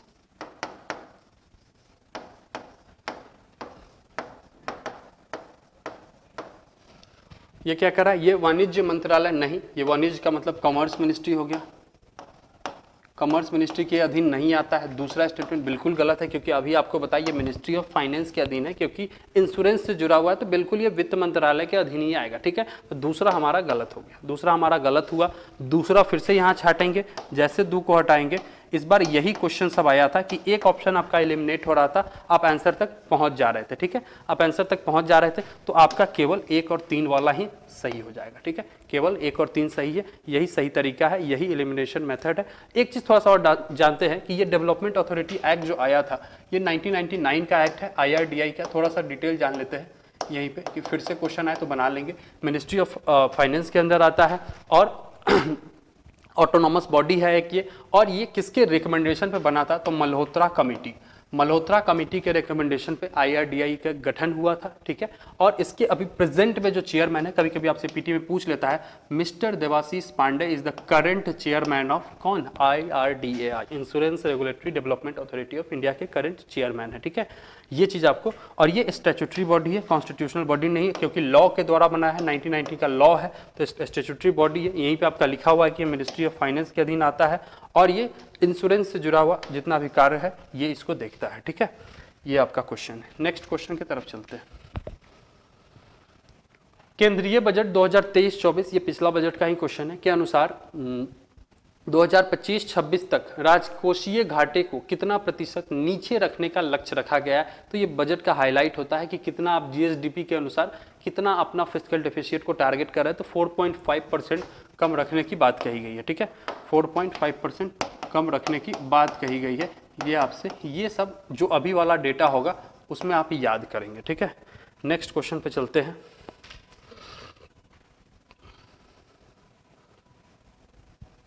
निम्नलिखित कथनों पर विचार कीजिए, फिर से स्टेटमेंट बेस्ड है। बाल दिवस के रूप में जो थीम है, हर बच्चे के लिए हर अधिकार, सही है, ठीक है। जवाहरलाल नेहरू ने वर्ष 1931 में मौलिक अधिकार और आर्थिक नीति का मसौदा तैयार किया था, ठीक है। ये क्वेश्चन आपका करंट का नहीं है, ये थीम है टेबल, ठीक है, ये थीम तो है, ये सही है, ये थीम है। और दूसरा क्या कहा, 29 से 31 में मौलिक, हाँ, फंडामेंटल राइट्स की बात कही गई, फंडामेंटल राइट्स की बात कही गई है, ठीक है, मौलिक अधिकार, ठीक है। तो दोनों ही स्टेटमेंट आपका यहाँ पे सही हो जाएगा, ठीक है। नेक्स्ट क्वेश्चन को देखते हैं। नेक्स्ट क्वेश्चन पे चलते हैं। 9 नवंबर 2023 को गोवा में संपन्न हुए 37वें राष्ट्रीय खेलों में से कौन सा शीर्ष 5 राज्यों में शामिल नहीं है। ये बेसिकली आपका बिहार से क्वेश्चन था, बिहार स्पेशल का क्वेश्चन था कि ये जो 4 राज्यों का नाम है ना, उसमें ये सब शामिल है। महाराष्ट्र शामिल है, केरल शामिल है, मध्य प्रदेश शामिल है, कौन शामिल नहीं है, नहीं आपसे पूछ रहा है, तो बिहार आपका शामिल नहीं है इसमें। यहाँ पे ऑप्शन भी बिहार था, ठीक है। तो बिहार आपका शामिल नहीं है, यही आपसे क्वेश्चन था, ठीक है, बिहार। नेक्स्ट क्वेश्चन पे चलते हैं। सार्क की स्थापना कब हुई है? तो 1985 की ये स्थापना है। इसमें कोई भी स्टेटमेंट में 1985 नहीं दिख रहा है। मार्च 1985 ऑप्शन होगा आपका, ये फर्स्ट ही ऑप्शन है। जो भी आपका 92 नंबर 92 नंबर ये प्रश्न है, तो ये फर्स्ट ऑप्शन हो जाएगा। तो ये सार्क की स्थापना 1985 में हुई है, 1950 मार्च 1985 में, तो फर्स्ट ऑप्शन हो जाएगा। और दूसरा, सार्क में कितने कंट्रीज अभी प्रेजेंट में? तो 7 कंट्रीज सार्क में है। कितने हैं सार्क में? 7 कंट्रीज। यहाँ मैप में आप देख भी सकते हैं कि अफगानिस्तान फर्स्ट कंट्री है, पाकिस्तान थर्ड, नेपाल फोर्थ, भूटान 5 बांग्लादेश, 6 मालदीव्स और 7 श्रीलंका। ये 7 कंट्री आपके इसके सार्क के हिस्से हैं। बेसिकली यहाँ पे जो भी साउथ एशिया का जो इशू है, साउथ एशिया का जो भी इशू है, वो लोग उसको रिजॉल्व करते हैं। इसकी चर्चा हम लोग करेंगे अपने आईआर के क्लास में। आप वीडियो अभी हमारा जो नेक्स्ट क्लास होने वाला है उसमें ये बॉडी के बारे में हम लोग डिटेल में पढ़ेंगे, और भी कुछ बॉडीज़ के बारे में पढ़ चुके हैं। आईआर का वीडियो देखेंगे जाके, प्लेलिस्ट में बना हुआ है, तो वहाँ पे भी इसकी चर्चा करेंगे, ठीक है। तो सार्क के बारे में जाने कि ये 7 कंट्रीज है और डिटेल वहाँ पर जानेंगे। तो ये साउथ एशिया का जो भी मैटर है उसको ये लोग यहाँ पर रिजॉल्व करते हैं बैठ के, इसलिए इसमें साउथ एशिया के ही देश है, ठीक है। और एक चीज़ जानेंगे कि इसका 2012 के बाद ये थोड़ा सा बॉडी धीमा पड़ गया है। क्यों? क्योंकि रीजन पाकिस्तान है, ठीक है। पाकिस्तान कोऑपरेट नहीं कर रहा है, पाकिस्तान की लक्षण ठीक नहीं लग रही है, जिस वजह से इंडिया का ये कहना है कि एक प्लेटफॉर्म पे, क्योंकि एक साइड आप टेररिज्म कर रहे हैं, एक साइड आप आतंकवाद को बढ़ावा दे रहे हैं, और दूसरे साइड आप ये उम्मीद कर रहे हैं कि एक ही टेबल पर बैठ के आपके साथ कोऑपरेट किया जाए, मीटिंग्स किया जाए, तो ये संभव नहीं है। इधर यू स्टॉप टेररिज्म और स्टॉप द सार्क, ठीक है। तो सार्क को ही इन्होंने रोक रखा है। सार्क से अभी कोई डेवलपमेंट नहीं देखने को मिल रहा है, कुछ आउटकम्स नहीं देखने को मिल रहा है, क्योंकि प्रॉब्लम साउथ एशिया में बहुत सारे हैं। सार्क एज अ बॉडी बहुत यूजफुल है, काम किया जा सकता है, लेकिन उसमें सभी मेंबर को समझना पड़ेगा, सभी मेंबर को साथ मिलकर काम करना पड़ेगा। And Pakistan is one of the reason for the non use of the SAARC countries, ठीक है। सार्क का जो संगठन है उसमें पाकिस्तान एक बाधा के रूप में बना हुआ है, ठीक है। ये हम लोग वहाँ पे पढ़ेंगे डिटेल में, ठीक है। ये इसमें आपसे थीम पूछा है, विश्व खाद्य दिवस कब मनाया जाता है, ठीक है। तो ये तो आपका ये 14 का है, लेकिन आपसे इसमें पूछा है ये 16 अक्टूबर को मनाया जाता है, लेकिन आपसे पूछा है यहाँ पे क्या कब मनाया जाता है। तो ये तो 16 अक्टूबर को मनाया जाता है, लेकिन यहाँ पे मैंने आपको बता रखा है कि अब आपसे डेट नहीं पूछता है, थीम पूछता है। तो इसका थीम क्या है इस बार 23 का? जल ही जीवन है, जल ही भोजन है, किसी को पीछे न छोड़े, ठीक है। जल ही जीवन है, जल ही भोजन है, किसी को पीछे न छोड़े, ये इस बार का वर्ल्ड फूड डे जो 16 अक्टूबर को मनाया जाता है उसका ये थीम है, ठीक है। तो थीम याद रखेंगे, डेट याद रखेंगे, और क्यों सेलिब्रेट करते हैं, ठीक है। ये बेसिकली करंट के जितने भी क्वेश्चन थे वो मैंने अभी आपके साथ डिस्कस किया, और फिर नेक्स्ट वीडियो में जो भी वीडियो होगा आपका उसमें हम लोग डिस्कस करेंगे कि जो भी अदर सेक्शन के जो क्वेश्चन पूछे गए, या फिर जो अदर टीचर है, अदर जो फैकल्टीज है, वो आपसे डिस्कस करेंगे अदर सेक्शन के क्वेश्चन, ठीक है। ये जो रूटीन आप देख रहे हैं, ठीक है, इसके बारे में थोड़ा सा बात करते हैं। ये हमारा यहाँ पे ये खत्म हो गया, जो भी क्वेश्चन पूछे गए थे उसका डिस्कशन खत्म हो गया। थोड़ा सा यहाँ पे बात करते हैं कि प्रेरणा IAS जो है, ये एक पूरी तरीके से फ्री इनिशिएटिव लॉन्च किया है BPSC के बच्चों के लिए, या फिर UPSC के अगर बच्चे हैं, अगर मेधावी छात्र हैं, आप अगर तैयारी करना चाहते हैं तो इस संस्थान के साथ जुड़ के आप अपनी तैयारी को बूस्ट कर सकते हैं, ठीक है। यहाँ पे सभी अधिकारी सर लोग का मार्गदर्शन मिलता है, सभी सेलेक्टेड कैंडिडेट आते हैं यहाँ पे, आप उनसे इंटरेक्ट कर सकते हैं, बात कर सकते हैं, सर लोग रहते हैं, आप ऑफलाइन माध्यम से आके यहाँ पे जुड़ सकते हैं। ऑफलाइन माध्यम का जो रूटीन है यहाँ पे लगा हुआ है कि पीटी की क्लासेस 10 से 12:30 तक चलती है। पीटी में अभी हिस्ट्री आपका 3 दिन चल रहा है, फिर 3 दिन आपका वर्ल्ड जियोग्राफी का सेशन चल रहा है, ठीक है। अलग अलग फैकल्टी है ये ले रहे हैं, और मेंस का भी बैच चल रहा है। 3 दिन आपका मेंस का पॉलिटी चल रहा है, आंसर राइटिंग, और यहीं पे आईआर का एक क्लास चल रहा है और करंट का क्लास चल रहा है। ये दोनों क्लास मेरा है, तो ये दोनों मेंस का ही क्लास है। पीटी की भी फैक्ट्स बताई जाती है, इससे आपका GS1 का सेक्शन 2 पूरी तरीके से कवर हो जाएगा। ये आपका ऑफलाइन का शेड्यूल है। ये ऑफलाइन का शेड्यूल एज इट इज जो आप यहाँ पे टाइमिंग देख रहे हैं 10 से 12, थोड़ा सा डिटेल बताते हैं। 10 से 12 जो देख रहे हैं ये सेम एज इट इज आपको लाइव स्ट्रीम होता है, कहाँ पे? प्रेरणा IAS की यूट्यूब चैनल पे, ठीक है। प्रेरणा IAS की यूट्यूब चैनल पे आप जाके आप चैनल को सब्सक्राइब कर सकते हैं, टेलीग्राम का चैनल से जुड़ सकते हैं, ठीक है। तो इससे आपको क्या होगा, लाभ मिलेगा। और सेम 1 से 3:30 तक आपको ये जो मेंस वाला क्लास है उससे भी जुड़ सकते हैं। तो जो यहाँ एज इट इज पढ़ाया जाता है सेम उसकी लाइव स्ट्रीमिंग कराई जाती है, ताकि आपको उसका फायदा मिले, ठीक है। और संडे का कुछ स्पेशल रहता है, जैसे टेस्ट, अभी जो पीटी का जो टेस्ट चल रहा है वो संडे को शेड्यूल है, 10 से 12 टेस्ट चलता है, जिसका भी हम लोगों ने डिस्कशन वीडियो देखा। फिर आगे ऐसे डिस्कशन वीडियो आते रहेंगे। कंटिन्यू टेस्ट चल रहा है संडे को, और पॉलिटी का एक सेशन आपका संडे को रहता है या फिर इकोनॉमी का रहता है, ठीक है।